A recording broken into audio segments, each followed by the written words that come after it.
Hello, my name is Diabetic Anonymous, and this is Several Simple Steps. Today, we're going to make some chicken noodle soup here with me. This is the way I make it. Notice my extreme pointing, and I'm going to show you how to make it diabetic safe, with few carbs and a lot of love, because that's what chicken noodle soup needs.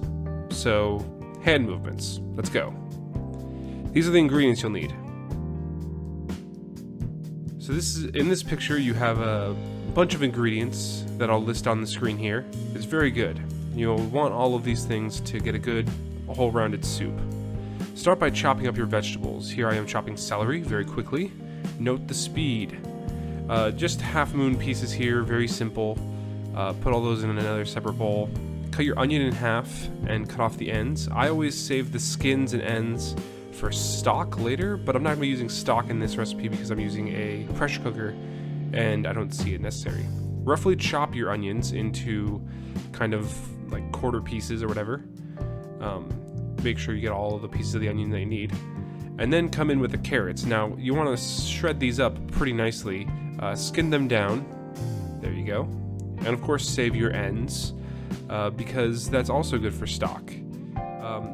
When it comes to stock, you'll want to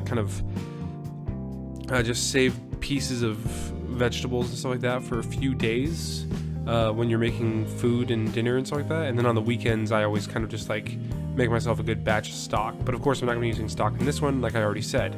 So cut those into half moons, halfway down, turning into quarters because these are very thick carrots and you don't want huge, big, fat pieces of carrots everywhere.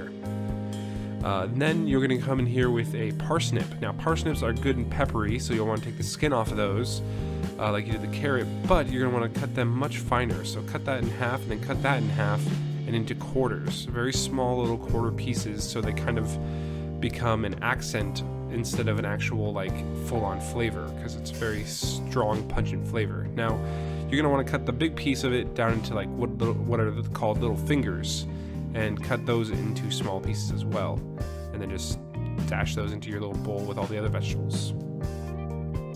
It's a good way to kind of sit here and get that done. Now then grab your green pepper there, and the green pepper adds a bit of boldness, I always find. I'm only going to use half of this, but I'm going to prepare the whole thing just in case I want to use the rest of that pepper in another recipe later. I just need to cut, into pieces. Cut into nice little strips there. Small enough to where you can have them cooked down, but at the same time big enough to where you can actually taste them when you put them in. Now with the ginger here, I'm cutting off the little fingers, and then I'm going to get a spoon and just tear off all the skin. This is a really good way of getting the skin off of these things. Easier than trying to skin these things with a little skinner tool. But then I'm going to cut it in half and cut it once again into very small little pieces. Once again, ginger is very strong flavor. You don't want too much ginger flavor in your soup. I actually used a little bit too much in this recipe probably, and so that's a good thing. Crush and peel your garlic. I am a huge fan of garlic, so I always kind of cut it into kind of bigger pieces. If you're not a huge fan of that, I use minced garlic. It'll kind of dissolve a bit more and kind of, create a fainter taste of garlic. But yeah, all these are going to go into the bowl of your pressure cooker with some piece of chicken breast on top. Then you're going to want to pepper and salt these because we're not using stock. Then you're going to add some poultry seasoning, some cayenne pepper for good heat, just a little bit there. Some paprika for smokiness. That's paprika. And some crushed red pepper. This gives you a lot of good heat in there. To counteract that heat though, you want some acidity, so I use a little bit of lemon juice, about half a lemon there, squeezed into a juicer and poured into my little pot, and then half a lime. You're rolling it out because you want to get the juice flowing in there before you juice it, so that it's a lot better you get a lot more juice out of the thing then. Then you're going to add some water, and I just said, just water is fine because it's going to be sitting in a pressure cooker for about 45 minutes here. So here I am setting it with the soup setting up to 45 minutes, and when it comes on, it starts cooking. So now let's add the noodle part. So in boiling water that's been salted, we add some noodles and olive oil, and we kind of get those boiling.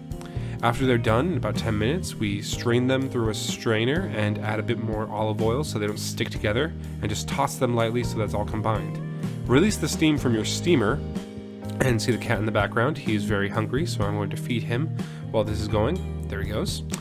And then you can shred up your chicken just by poking it with a spoon. I mean, it's very easy.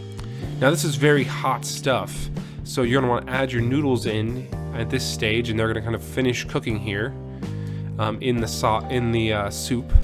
There they go, and you kind of add that in there. And another little thing I like to do to add some creaminess is add a little bit of half and half. Just a little bit, and stir that right in. Now, you usually put ice cubes in there, but I'm going to put in some frozen vegetables, peas and carrots and broccoli, and that'll be very good. Just stir those in and they'll get cooked by the hot liquid. Serve yourself a bowl with plenty of broth and a good bit of pepper, and voila. Now that was a simple, easy chicken noodle soup that will cure the common cold. Thank you for watching. My name is Diabetic Anonymous. This is several simple steps. And you can like, comment, and subscribe, and I'll see you later. Okay, bye-bye. More pointless gestures. What's wrong with me?